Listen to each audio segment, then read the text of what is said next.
আমি পদ্মজা, পর্ব ৪৯। লেখিকা ইরমা বেহেরোজ। গল্প পাঠে আমি অরুরা ইসলাম। পরন্ত বিকেলে শীতল বাতাসে সারা শরীর কাটা দিচ্ছে। পদ্মজা শাল গায়ে জড়িয়ে নেয়। নিচতলায় এসে ফইনার ঘরে যায়। ফইনা কাঁথা সেলাই করছিলেন। পদ্মজাকে দেখে দুই পা ভাঁজ করে বসলেন। বললেন, তুমি আইছো? পদ্মজা ঘরে ঢুকতে ঢুকতে বলল, জি আম্মা। কাঁথা সেলাই করছিলেন নাকি? আমি সাহায্য করি? না না, তুমি এসব পারবা না, সুই লাগবো হাতে। কিছু হবে না আম্মা, প্রতিদিনই সেলাই করা হয়। ফইনা অবাক হয়ে জানতে চাইলেন, তুমি কাঁথা সেলাও? পদ্মজা হেসে বলল, ওই একটু। কে রে, আমরা থাকতে তুমি কেন সেলাও কে রে? তোমার সৎ আম্মাই তো নকশি কাঁথা সেলাই, হে থাকতে তোমরা সেলাই করা লাগে কে রে? পদ্মজা ফইনার হাত থেকে সুই টেনে নিয়ে বলল, আব্বা মারা যাওয়ার পর 2 বছর আমি কেমন অবস্থা ছিল আপনি তো জানেনই। সেই অবস্থা আমার পক্ষে আমার পরিবারের জন্য কিছু করা সম্ভব ছিল না। তখন উনি মানে বাসন্তী পর হয়েও সৎ মা হয়েও নিজের ঘাড়ে সব দায়িত্ব তুলে নিলেন। কিন্তু উনি যতটুকু করতেন ততটুকু পরিবারে চলতে হিমশিম খেত। তাই আমিও চেষ্টা করেছি একটু যদি নকশি কাঁথার পরিমাণটা বাড়ানো যায়। পদ্মজার ফুলের পাপড়ির মতো ফোলা ফোলা দুটি ঠোঁট অল্প হাসি, সেই হাসিতে পরমা সুন্দরী মুখমণ্ডল অল্প আভায় আলোকিত। ফইনা অবাক হয়ে সেই হাসি দেখেন। মন দিয়ে কাঁথায় ফুল তুলছে পদ্মজা। দাঁত দিয়ে সুতা কেটে ফইনার দিকে তাকালো সে। পদ্মজার নিখুঁত চোখ নাক ফইনা তাকিয়েই আসেন। পদ্মজা ডাকলো, আম্মা। ফরিনা সম্বিত ফিরল। তিনি প্রশ্ন করলেন, তুমি নাকি শহরে কাম করো? পদ্মজা হাসলো, বলল, করা হয়। প্রেমাপ্রান্ত দুইজনে পড়াশোনা করে। পড়ালেখার কত খরচ, আর পূর্ণা তো পড়ালেখার চেয়ে বেশি খরচ করে ফেলে শাড়ি অলংকার কিনতে গিয়ে। আম্মা নেই, বাধা দিতে কষ্ট হয়। আর উনি নিজের সব সঞ্চয় উজাড় করে দেন আমার 3 ভাই বোনের উপর। টাকা তো থাকে না, তাই চাকরি নিতে হলো। 2 বোনের বিয়ে দিতে হবে না? আমার তো ফরজ কাজ বাকি, তার জন্য টাকা জমাতে হচ্ছে। আর উনার নকশি কাঁথার টাকার সাথে বেতনের কিছুটা অংশ মিলিয়ে পাঠিয়ে দেই। বেশ ভালোই চলছে। উনি আছেন বলে আমার মাথার উপরে চাপটা কমেছে। বাসন্তী অনেক ভালা। আমি হেরসে 4 বছরের বড়। মেলা সম্মান করে আমারে। স্যার, আমি তোমারে বাইরে কাম করতে দিছে? এ প্রশ্নে পদ্মজা কপাল চাপড়ে বলল, আর বলবেন না আম্মা, কি যে যুদ্ধ করতে হয়েছে। শেষমেশ রাজি হয়েছেন। কিন্তু ওনার অফিসে নাকি চাকরি করতে হবে। ওনার অফিসে চাকরি নিলে উনি কি আমাকে কাজ করতে দিতেন? টাকা ঠিকই মাস শেষে দিতেন। ঘুরে ফিরে স্বামীর টাকায় বাপের বাড়ি খাই, এই কথাটা আত্মসম্মানে লেগে যেত। এ নিয়ে 3 দিন আমাদের ঝগড়া ছিল। আলাদা থেকেছি, কেউ কারোর সাথে কথা বলিনি। ফরিনা বেশ আগ্রহ পাচ্ছেন, উৎসুক হতে জানতে চাইলেন, এরপরে কি হইল? কাম করতে দিছে কেমনে? এরপর 3 দিন পর এসে বলল, চাকরি পেয়েছি একটা, 6 ঘন্টা কাজ, হিসাব রক্ষকের পদ, বেতন ভালো। জানেন আম্মা, আমি ভীষণ অবাক হয়েছি। এত কম সময়ে চাকরি, আবার বেতনও তুলনায় বেশি। এরপর জানতে পারি ওনার পরিচিত একজনের অফিসে চাকরির বন্দোবস্ত উনিই করেছেন। উনি চান না আমি বেশি সময় বাইরে থাকি। আবার জেদ ধরেও বসেছিলাম। এইভাবে সব ঠিক হয়ে যায় ইনশাল্লাহ। আম্মা, পূর্ণার বিয়েটা খুব ধুমধামে হয়ে যাবে। প্রেমার তো দেরি আছে, অনেক পড়বেও। ফইনা পদ্মজার মাথায় হাত বুলিয়ে দিলেন। এরপর বললেন, আল্লাহ 1000 বছর বাঁচাইয়া রাখুক। আম্মা, রুম্পা ভাবে কি 3 তলায়? আজ দেখতে যাব ভাবছি। চাবি কার কাছে? ফইনা মুখ গুমট করে বললেন, হের ঘরে যাওয়ানোর দরকার নাই, রিদওয়ান চাবি দিব না। ওরা আর আমারে দাম দেয় না, যেমনে ইচ্ছা তেমনে চলে। দিবে না মানে কি? আপনি গুরুজন, আপনাকে দিতে বাধ্য। চাইছিলাম একবার, যা ইচ্ছা কয়া দিছে। ফইনা মুখে আধার নেমে আসে। তিনি নির্বিকার ভঙ্গিতে আবার বললেন, আবি সাওয়ানের লাইগা রিদওয়ান হের আম্মারে মারছে। পদ্মজার চোখ দুটি বড় বড় হয়ে যায়। সে কি, মায়ের গায়ে হাত তুলেছে? ফইনা কাঁথা সেলাই করতে করতে বললেন, নিজের মার কই থাইকা এই সারার মাথা খারাপ, অমানুষ। বাড়ির অন্যেরা কিছু বলেনি? অন্যেরা কারা? আব্বা, চাচা, বড় ভাই কেউ কিছু বলেনি? বাকিদের কথা জানি না। তোমার শ্বশুর তো নিজেই শকুনের বাচ্চা। পদ্মজা চমকে তাকালো। ফইনাও চকিত চোখ তুলে তাকান। তিনি মুখ ফসকে বলে ফেলেছেন। দুজন দুজনের দিকে অনেকক্ষণ তাকিয়ে রইল। পদ্মজা প্রশ্ন করার আগে ফইনা বললেন, পূর্ণায় গাছে উঠছে। সকালে আসার খাইলো, বিকেলে হইতে গাছে উঠে গেছেন। সেইডারে কয়টা মার দিও। পদ্মজা স্পষ্ট বুঝতে পেরেছে তার শাশুড়ি আগের কথাটা ধামাচাপা দেওয়ার চেষ্টা করছে। সে আগ বাড়িয়ে কথা বলতে পারল না। মৃদু কণ্ঠে বলল, আমি আসি আম্মা। যাও। পদ্মজা দরজা অবধি এসে ফিরে তাকালো। ফরিনা দ্রুত চোখ সরিয়ে নিলেন। পদ্মজা ঘর ছাড়তে তিনি যেন হাঁপ ছেড়ে বাঁচলেন। পদ্মজা উদাসীন হয়ে হাঁটছে। ফরিনা কেন তার নিজের স্বামীকে শকুনের বাচ্চা বললেন? পদ্মজা দ্রুত নিজেকে সামলে নিল। এখন এইসব ভাবা যাবে না, রিদওয়ানের কাছ থেকে চাবি নিতে হবে। সে দ্রুত পায়ে হেঁটে রিদওয়ানের ঘরের সামনে আসে। দরজার শব্দ করতে ওপাশ থেকে রিদওয়ানের কণ্ঠ ভেসে আসে, কে? পদ্মজা জবাব না দিয়ে আরো জোরে শব্দ করলো। রিদওয়ান কপাল কুঁচকে দরজা খুলল। পদ্মজাকে দেখে কপালের ভাঁজ মিলিয়ে যায়। ঠোঁটে হাসি ফুটে ওঠে। মোটা হয়েছে আগের চেয়ে, গাল ভর্তি ঘন দাড়ি, এক দুটো চুল পেকেছে। সে খুশিতে গদগদ হয়ে বলল, আরে বাপরে, পদ্মজা আমার দুয়ারে এসেছে। পদ্মজা সোজাসুজি বলল, রুম্পা ভাবির ঘরের চাবি দিন। রিদওয়ান দরজা ছেড়ে দাঁড়ালো, বলল, এতদিন পর এসেছো, আবার আমার ঘরের সামনে? ভেতরে আসো, বসো, এরপর কথা বলি। আমি আপনার সাথে কথা বলতে আসিনি, দয়া করে চাবিটা দিন। চাবি তো দেব না। কি সমস্যা? রিদওয়ান পদ্মজার কাঁধে হাত রেখে বলল, আরে ঘরে আসো তো আগে।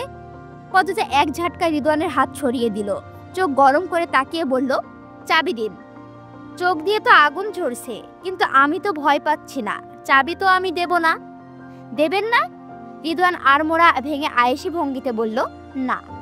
পদ্মজা আর কথা বাড়ালো না, চলে গেল। রিদওয়ান পিছু ডেকেছে, সে শোনেনি।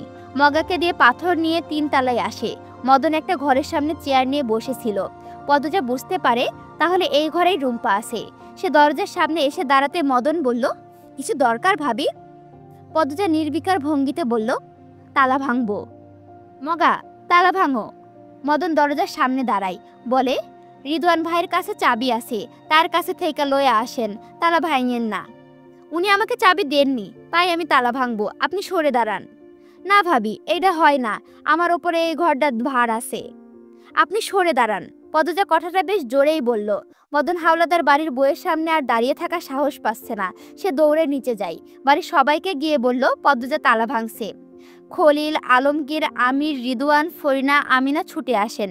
ততক্ষণে পদ্মজা তালা ভেঙে ফেলেছে। আমির হন্তদন্ত হয়ে এসেই প্রশ্ন করল, তালা ভাঙলে কেন? আপনার ভাই আমাকে চাবি দেননি, আমি রুম্পা ভাবির সাথে দেখা করার ইচ্ছে হচ্ছিল, তাই ভেঙেছি। এটা অসভ্যতা, তোমারে ভালো ভাবছিলাম। সেরি মানুষের এত তেজ অবাধ্যতা ভালো না। পদ্মজা এক নজরে খলিলকে দেখলো, এরপর রুম্পার ঘরে ঢুকলো। রুম্পা ঘরের মেঝেতে উপর হয়ে পড়ে আছে। লম্বা চুল এখন ঘাড় অবধি। কে কেটে দিয়েছে? যেন চুল না, ময়লা ঝাড়ু। পদ্মজা দৌড়ে রুম্পার পাশে এসে বসে। রুম্পার শাড়ি ঠিক করে দিয়ে ডাকলো, ভাবি, ভাবি শুনছো? ভাবি শুনছো? রুম্পার সাড়া নেই। গলায় হাতে পায়ে মারের দাগ। ফরিনা দেখে চমকে যান। রুম্পার এক হাত চেপে ধরে উদ্বিগ্ন হয়ে প্রশ্ন করেন, কেলায় মারছে বউডারে? আল্লাহ গো, কেমনে মারছে? রক্ত শুকায়া পাথর হইয়া গেছে। এই লাইগায় আমরারে বউ রুম্পার কাছে আইতে দেও না তোমরা। বউরা তোমরারে কি করছে? পাগল মানুষ। ফরিনা বাড়ির পুরুষদের দিকে কেঁদে বললেন। আমিনা দূরেই দাঁড়িয়ে আছেন। তিনি বরাবরই অন্যরকম মানুষ, অহংকারী, হিংসুক, অন্যদের ভালো দেখতে পারেন না। রানীর জীবনটা এভাবে ধ্বংস হয়ে যাওয়ার পর আরো বেশি খামখেয়ালি হয়ে উঠেছেন। পদ্মজা আমিরের দিকে তাকিয়ে হুঙ্কার দিয়ে উঠল, আপনি দাঁড়িয়ে আছেন কেন? অন্যরা পাষাণ, আপনি তো পাষাণ না। ভাবিকে বিছানায় তুলে দিন। পদ্মজার কথায় আমির রুম্পাকে কোলে তুলে বিছানায় শুইয়ে দিল। আমির, ফরিনা ছাড়া বাকি সবাই বিরক্তি হয়ে কপালে ভাঁজ নিয়ে চলে যায়। তারা অসন্তুষ্ট। খলিল যাওয়ার আগে বিড়বিড় করে পদ্মজাকে অনেক কিছু বললেন। পদ্মজা সেসব কানে নেয়নি। সে শুধু অবাক হয়, মানুষগুলোর প্রতি ঘৃণা হয়। সে রুম্পার জ্ঞান ফেরানোর চেষ্টা করছে। আমিরকে বলে কবিরাজ নিয়ে আসতে। আমির চলে যায়। ফরিনার কাছ থেকে পদ্মজা জানতে পারলো তিনি 2 বছর পর রুম্পাকে দেখছেন।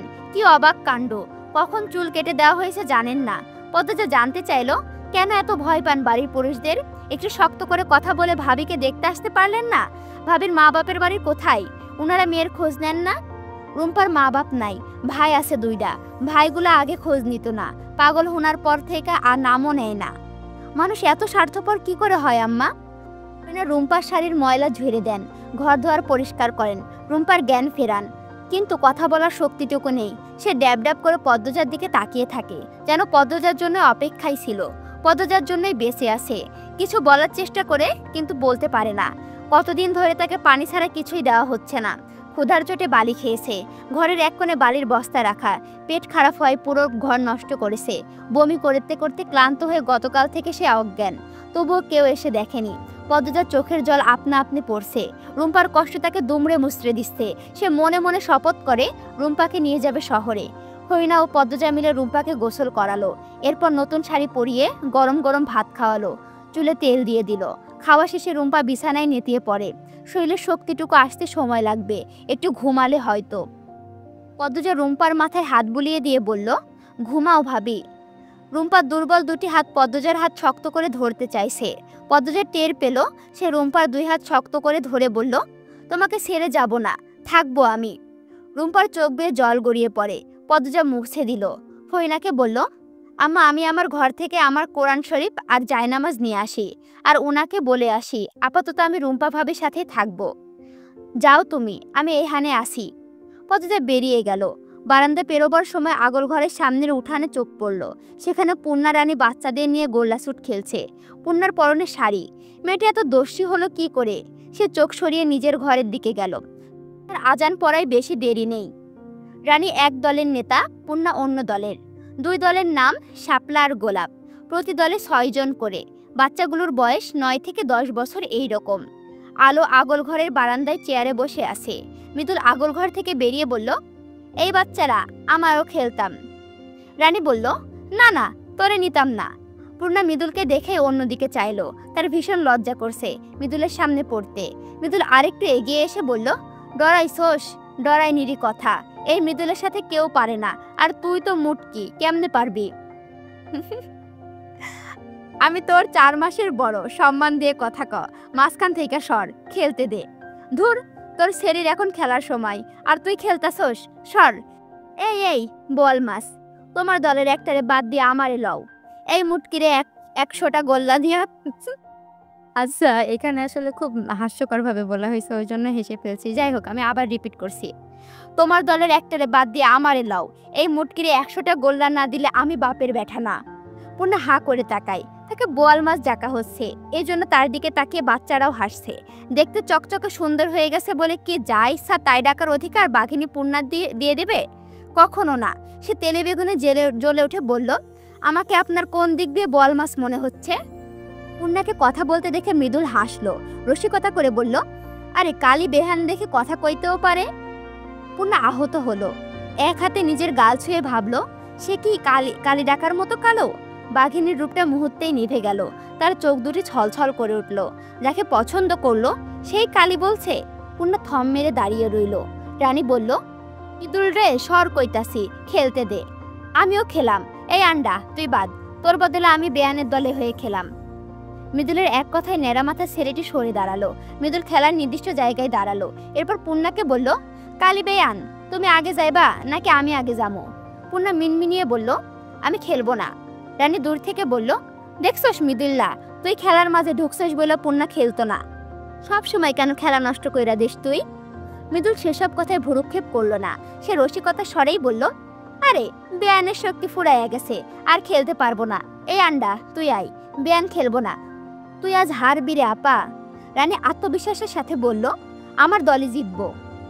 আগে আগে চাপা মারিস না, আমার মতো দেখাইয়া দে। এই পেটওয়ালা, তুই আগে যা। পূর্ণা ব্যথিত মন নিয়ে আগল ঘর পেরিয়ে অন্দরমহলে পা রাখে। সে কালো, সে জানে, কিন্তু কেউ কালি বললে তার খুব খারাপ লাগে। আল্লাহ কেন তাকে সৌন্দর্য দিলেন না? একটু ফর্সা করে দিলে কি হতো? তার আপার মতো কালো রঙে সবাই সৌন্দর্য কেন খুঁজে পায় না? পূর্ণা 2 হাত দিয়ে 2 চোখের জল মুছে অভিমানী মন থেমে থেমে কাঁদছে। এই শাড়ি তো মৃদুলের দৃষ্টি আকর্ষণের জন্যই পরেছিল সে। দরকার নেই চকচকে পুরুষ। কেউ তাকে কালি বললে সে ভীষণ রাগ করে, ভীষণ।